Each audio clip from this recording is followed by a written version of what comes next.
Mark Carney's communist plans are working and Canadian Liberals are falling for it, hook, line, and sinker. We are seeing this foreign interference investigation is just insane. The amount of cover-up that's clearly happening. The allegations going around of who is compromised are just continuing to grow. We are going to get into that because it's wild.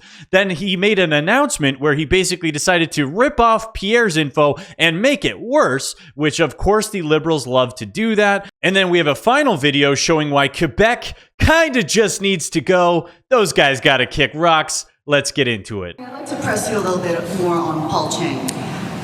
He lives in a riding that is 70% diverse, people of color.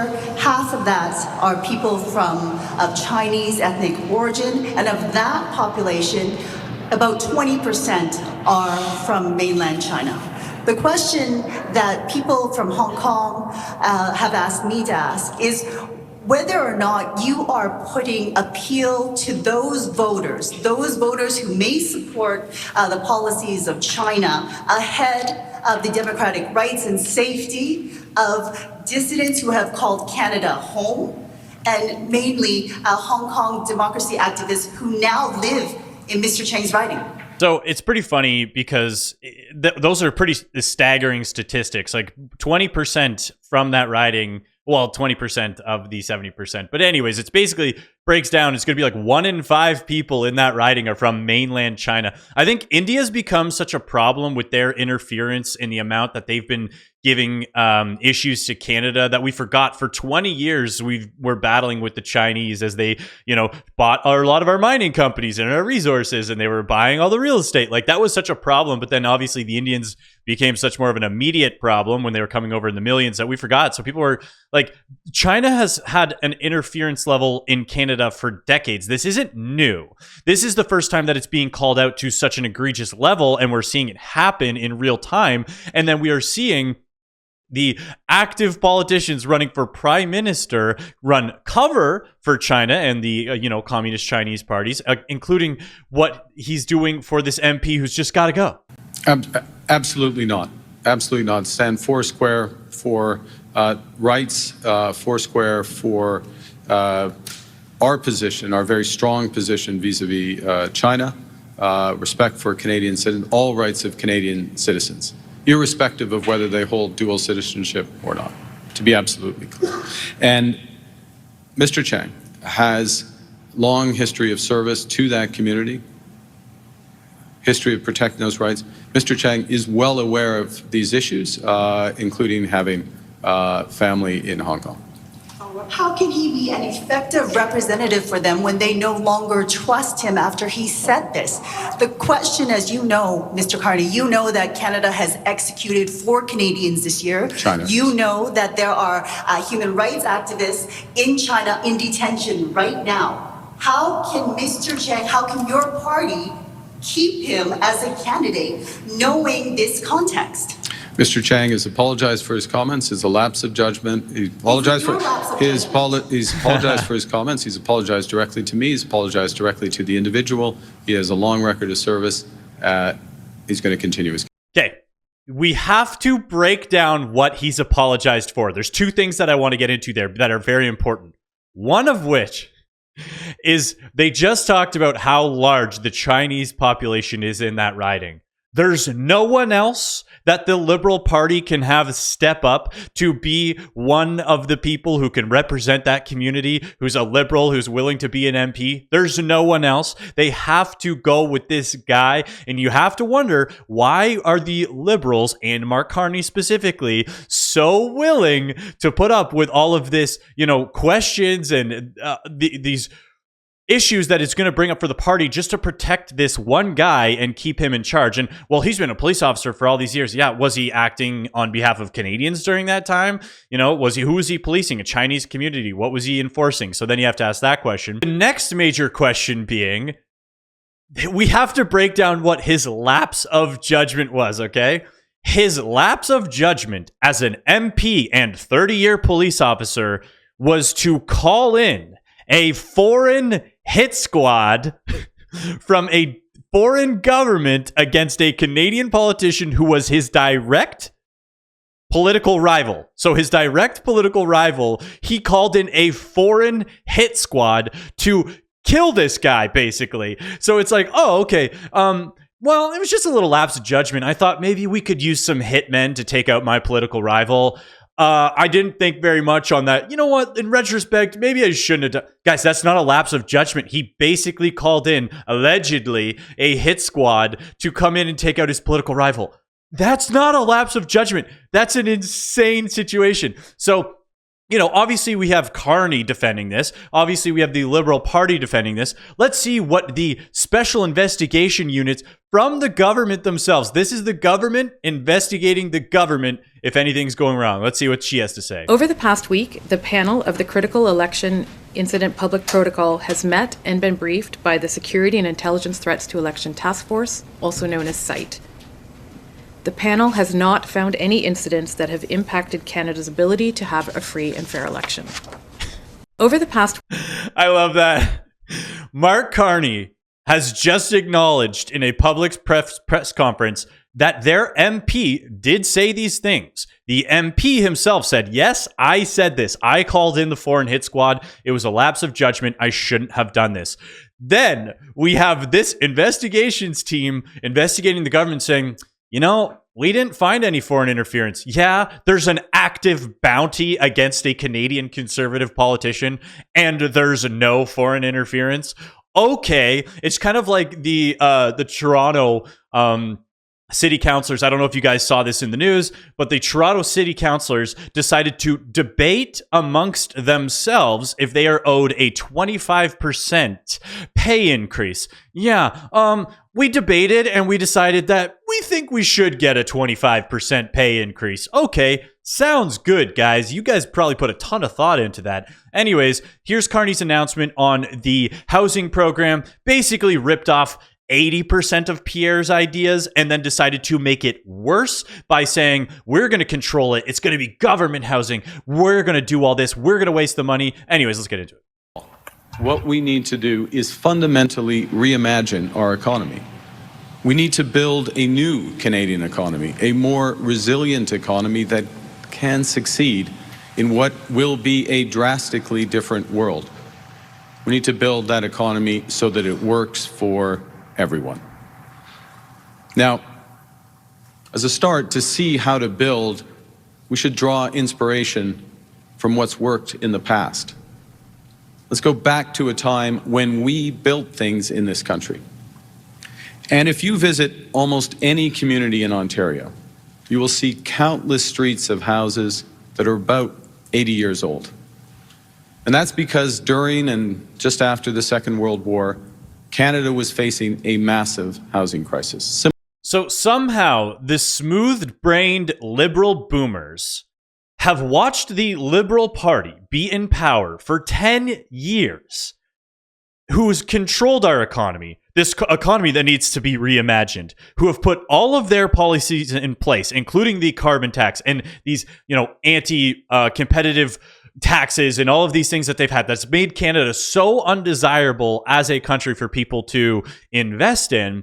And they see this globalist banker who's now coming in and they're going, yeah, he's been a huge part of the policies for the last 10 years, but he's going to reimagine. He's going to change everything, which is also, this is a lot of the language that, the communists use. Like, we're going to do things that we've never seen before. Like this reimagining, it's crazy that this guy gets to come in and be like, no, the government's going to control everything. We're going to build the houses now. So this is why Pierre's idea, which is, again, the smooth-brained liberal boomers are like, Pierre's basically Trump. He wants private people to build and do all that stuff. No, he wants to remove roadblocks so that, yes, private companies can build. He wants to lower taxes on the development fees and all that stuff, which he's doing the same thing. It's in his announcement. I have it here.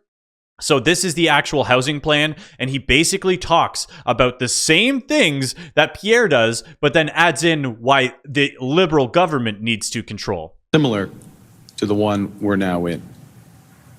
In response, the government of the day built tens of thousands of affordable starter homes for returning veterans and their families.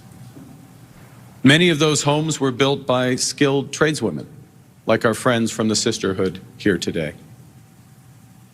You see, the Liberal Yeah, notoriously, all of those female-built homes. government of William Lyon Mackenzie King had a plan.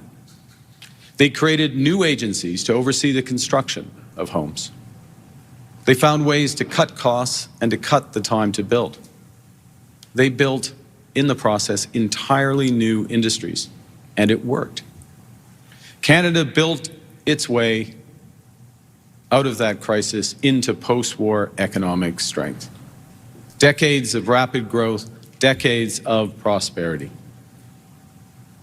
Today's reality is that even when Canadians, particularly young Canadians, are doing everything right, when they're getting a good education, they're studying hard, they've secured a well-paying job, they're saving up, they often have barely enough to pay the rent, let alone to afford a home of their own.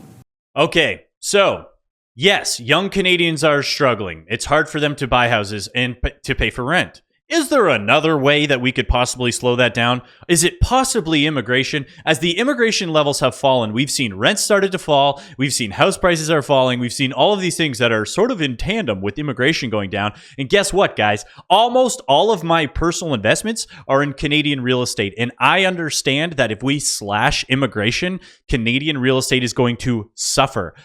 I'm ready for it. It's going to suck. I'm not stoked, but we need that to happen. Like already, one of my properties, 2 of the units have turned over, and both of them have rented well under what we've rented for previously because the demand is just down. And that's what happens when the immigration starts to slow and, the building starts to catch up. More buildings are being completed, but that's being done from the private sector. So again, the liberal plan for how we are going to reimagine the economy is to start a new liberal housing company to then spend government money to build houses and then pay people more government money to build those houses. So you're just more spending.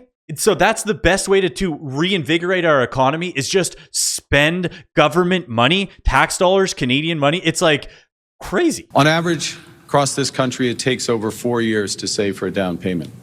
For first-time buyers, it's 6 years. In markets like Toronto, even longer. There simply aren't enough homes, so housing is just too expensive. Now, it doesn't have to be this way.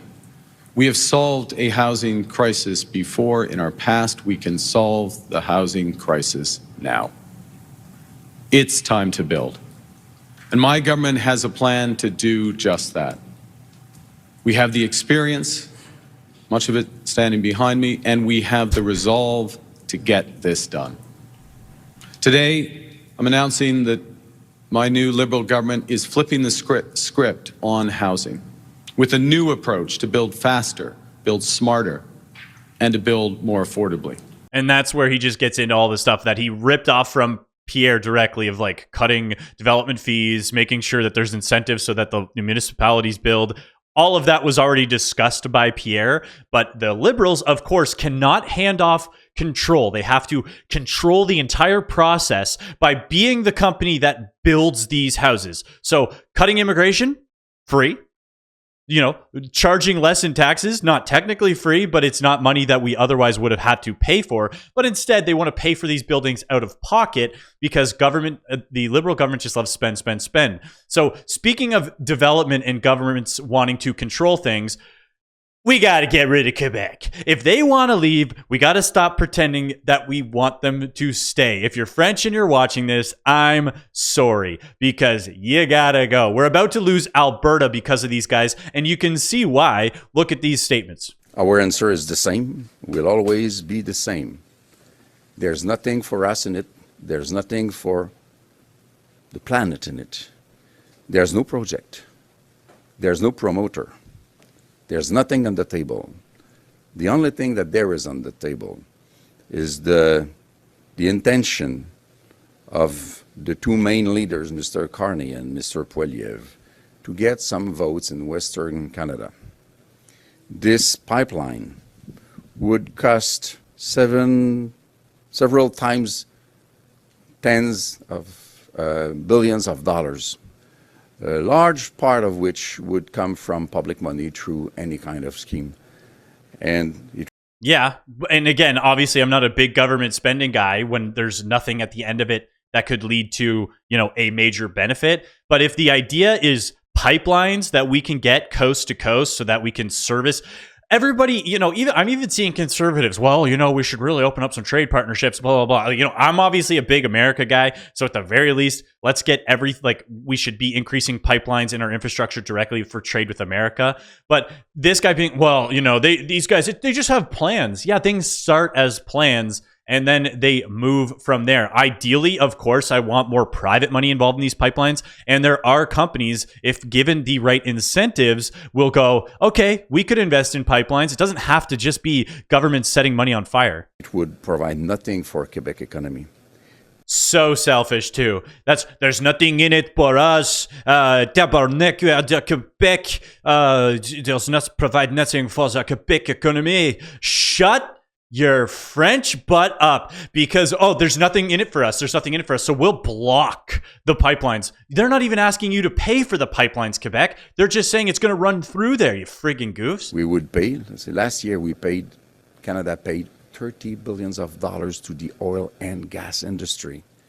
$7 billion from Quebecers' money, those families. Yeah, Quebecers' money. Yeah, how much do you get in the equalization payments, Quebec? Is it possible that you got $13 billion of the, $7 billion went back into it? Like, they are a net negative province when it comes to the equalization payments. And so I'm like, Alberta, stop paying them. Alberta should stop paying the federal government their, money, these billions that they're doing it, because it doesn't make sense. Like, I can totally understand why Alberta wants to just become sovereign on their own.